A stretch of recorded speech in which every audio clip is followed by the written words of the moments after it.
Hello, and welcome to my Modlist showcase, where I give an overview and opinion on mod lists to help find the right one for you. This time, we're looking at the Legends of the Frost mod list by user Phoenix, released for Skyrim Special Edition. And while there isn't full Anniversary Edition support just yet, much of the Creation Club content is already supported, and they're working on making all of the content compatible with the list. The version I've been playing on is the 2.3.1 version, released on the 27th of March 2022. You can check on the Phoenix Discord linked below for any changes and updates. Firstly, what is Legends of the Frost? The description reads, Legends of the Frost is Skyrim, but better. Textures are sharper, trees are lusher, weathers are more diverse, and water no longer looks like oil. A collection of less than 200 mods fixes a plethora of bugs and annoyances, in addition to bringing some light improvements to combat and balancing. Legends of the Frost also features seamless blending of distant terrain and trees, as well as high quality face gen, now with an optional performance profile and Creation Club support.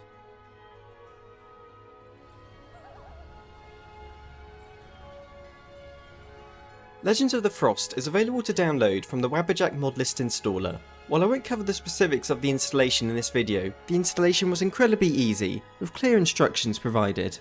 For help with the download, you can follow along with my Wabberjack explanation guide video on my channel and linked below. With around 200 mods, the download totals to about 60 GB, which honestly makes a nice change from other mod lists. And once installed, all the mods are ready and set up, so you can immediately get to playing. Now for what the mod list adds. For this showcase, I'll be showing clips taken throughout my current playthrough. I've spent plenty of time with this list, and so I have a good grasp on what it's like to play.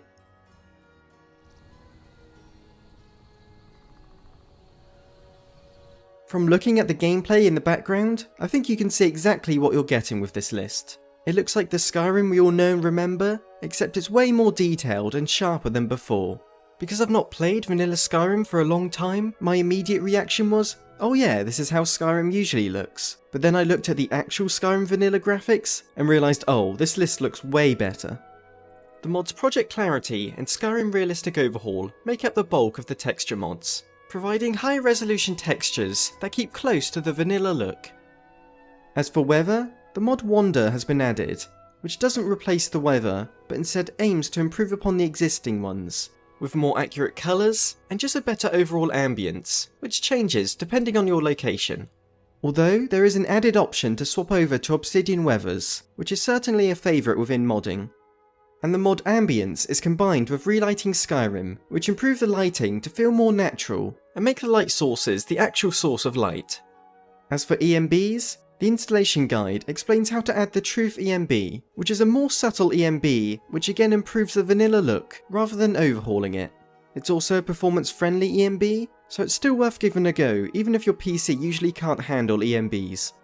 As for performance, it's hard for me to test because I have a high-end PC and it's obviously aimed at low-end, but the list claims to have no significant performance impact from vanilla, and there's even a performance option for the list. So basically, if you can run Skyrim already, you'll be able to run this list. Also, there's a ton of bug fixes, and with there not being thousands of mods like some lists, it's easily one of the most polished versions of Skyrim to date.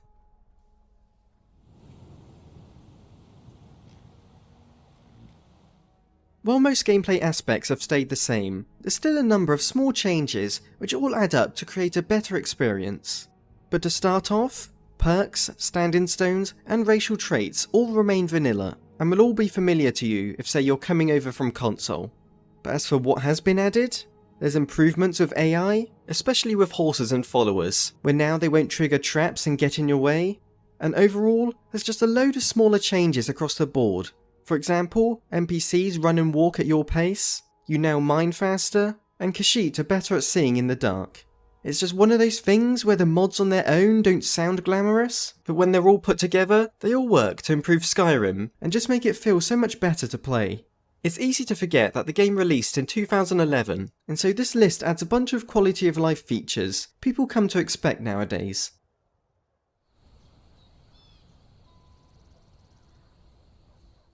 The combat has actually had some pretty major changes, where again it's not too far from vanilla, but it's definitely a lot better. The key combat mod is Blade and Blunt, which comes with a number of new features, but just to list some of the most important, You'll no longer regenerate stamina while attacking, and when you fall below 0 stamina, your character will experience a series of debuffs. However, magicka and stamina both regenerate a little faster. With your weapon drawn and when attacking, you'll now move considerably slower. Attacking when the enemy is vulnerable will deal 50% more damage. Large creatures like giants are tougher to take down, and overall, damage values have been balanced, depending on what difficulty you're playing on. While I've listed a good amount of changes, it's worth checking out the Blade and Blunt Nexus page for all the details. On top of this, the mod improved traps makes it so traps will actually alert nearby enemies, and also offers new ways to disarm them. And Dragon War improves the dragon AI to help make them the formidable enemy they're always hyped up to be. Overall, the combat encourages you to time your attacks just for the right moment, and actually makes you think about your movement and placement in a fight. While this list aims to feel like vanilla Skyrim, I'm glad these changes have been made, as the vanilla combat usually lets you swing your weapon blindly with hardly any consequences.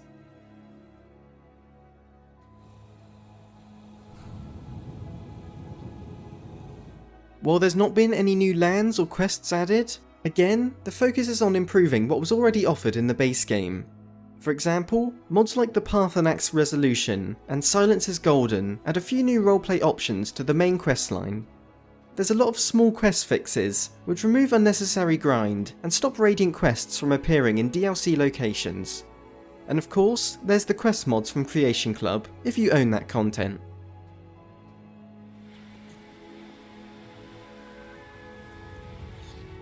The mod Audio Overhaul for Skyrim SE does exactly what it says, with almost every piece of audio being replaced and improved upon, creating a more natural sounding landscape and realistic sounding combat.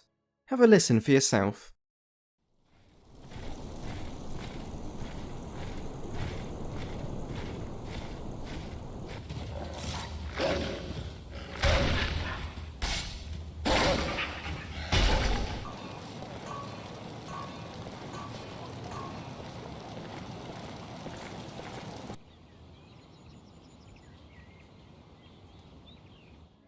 Outside of any Creation Club content, no new items or spells have been included, which again is to stick to the improved vanilla goal of this list. Although the existing armors, weapons and spell effects all now have improved textures.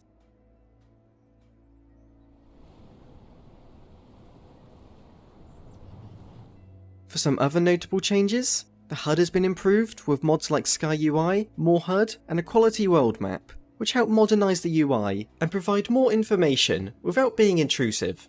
Also, NPC appearances have been improved to provide higher quality versions of their vanilla looks, and it's worth noting that no new followers have been included.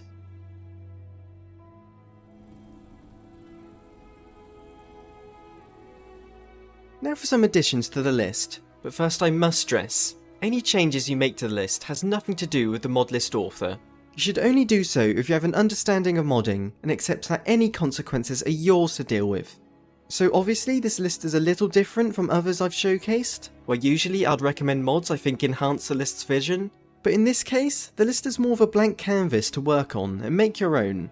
Now, that's not to say you can grab any mod you want, drop it in Mod Organizer and just have it working, as you still need to understand what patches you need, how the load order should be laid out, how to deal with conflicts, and more.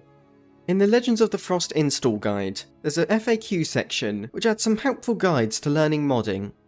Also as a final note, I did need to add the ultra-wide patches for Sky UI and Sky HUD to get them working with my monitor.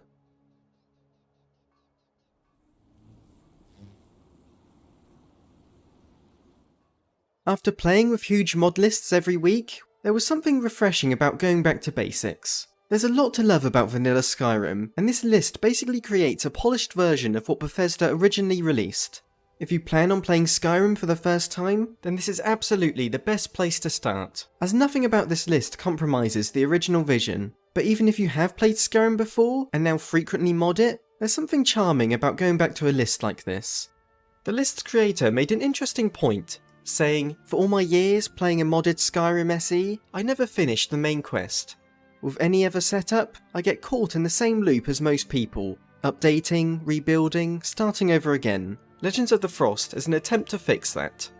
I just so happened to put out a poll not too long ago, asking my subscribers about this, and about 25% of people said they've never beaten the main quest, so maybe you can go back and try with this list.